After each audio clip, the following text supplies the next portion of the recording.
Сәлеметсіздер ме, құрметті оқушылар? Бұл қарапайым математика және сіздермен бірге Мейірбек Жоламан. Бүгін біз номері 143-ші сабағымызды бастаймыз. Өзіңді тексер, нені үйренгенді тексересің.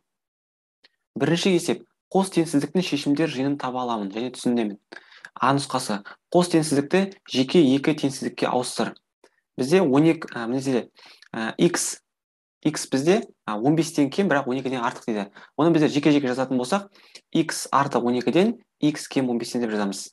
Енді келесі ә нұсқасы: сан сәулесіне қос теңсіздіктің шешімдер жиынын белгіле. Шешімдер жиынын фигуралы жақшаның көмегімен жаз. x 4-тен артық, бірақ 8-ден кем. Бізде деген оны сан түзуінде салатын болсақ, сан сәулесіне салатын болсақ, мінекей 4-тен 8-ге дейін көрсетуіміз керек. Енді осы аралықта қандай сандар бар бізде? 5, 6 және 7. Келесі 1-ден 5-ке дейін. Мына жерде x 1-ден үлкен, бірақ 5-тен кіші. Оны сан сәулесіне саламыз, 1-ден 5-ке дейін деп жазамыз, көрсетеміз. 1-ден 5-ке дейінгі сандар олар 2, 3 және 4. Екінші есеп: теңдеулерді шешуде өрнектерді ықшамдау ережесін қолданамын. Теңдеулерді шеш. 258x қосылған 2x азайтылған 80 тең болады 700. 258x-қа 2x-ті қосқанда 260x болады. Азайтылған 80 тең болады 700.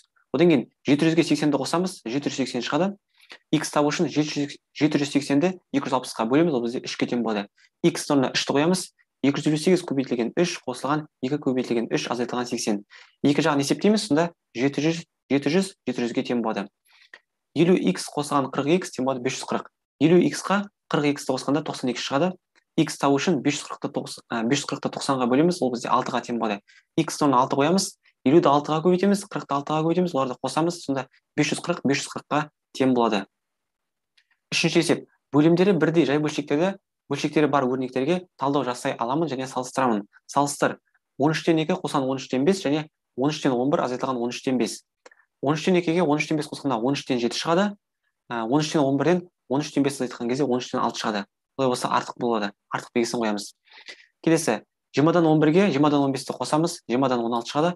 Одан 20-дан 7-ні азайтқан кезде 20-дан 9 шығады. Одан кейін 20-дан 12-ден 20-дан 5 азайтамыз, 20-дан 7 шығады. Олай болса 20-дан 7, 20-дан 9-дан кем болады. Төртінші есеп: есеп бойынша әріпті өрнек құра аламын. Есеп бойынша әріпті өрнек жаз. 260 кг қызанақ жиналды. N жәшікке 24 кг-нан салынды. Неше килограмм қызанақ қалды? N тең болады 8 деп алып, оны есепте. Жиналды 260 кг, салынды 24 кг-нан N жәшікке, қалды қанша килограмм? N тең болады 8. 260 азайтылған 24 көбейтілген N. Яғни біздер қараңыздар, N жәшік бар, әрқайсысына 24 кг болса, оны 24-ге көбейтеміз, одан кейін оны 260-дан азайтамыз. Сонда N орнына 8-ді қоямыз, 24 көбейтілген 8 192, 260-тан 192 азайтқан кезде 68 шығады. Жауабы 68 кг қызанақ қалды. Бесінші есеп: өрнектегі амалдардың орындалу ретінің дұрыстығын тексеремін. Әлия өрнектегі амалдардың орындалу ретін дұрыс қойды ма? Тексер. Қатесін түзетіп, өрнектің мәнін есепте. Бірінші бізде жақшадағы амалды орындаймыз, одан кейін көбейтуді орындаймыз, одан кейін бөлуді орындаймыз. 52.014 азайтылған 51.975, ол бізде 39-ға тең болады. Одан кейін 221-ді 384-ке көбейтеміз, ол бізде 84.864 шығады. 84.864-ті 39-ға бөлеміз, 2176 шығады. Келесі, бізде мына жерде бір жақшадағы амалды орындаймыз. 48.000 азайтылған 47.884 азайтқан кезде 116 шығады. Одан кейін көбейтуді орындаймыз. 1508-ді 214-ке көбейтеміз, ол бізде 322.712 шығады. Одан кейін бөлуді орындаймыз. 322.712 бөлінген 116, ол бізде 2782 шығады. Осымен, құрметті оқушылар, біздер бүгінгі сабағымызды аяқтаймыз. Сіздермен бірге болған Мейірбек Жоламан. Келесі сабақта кездескенше.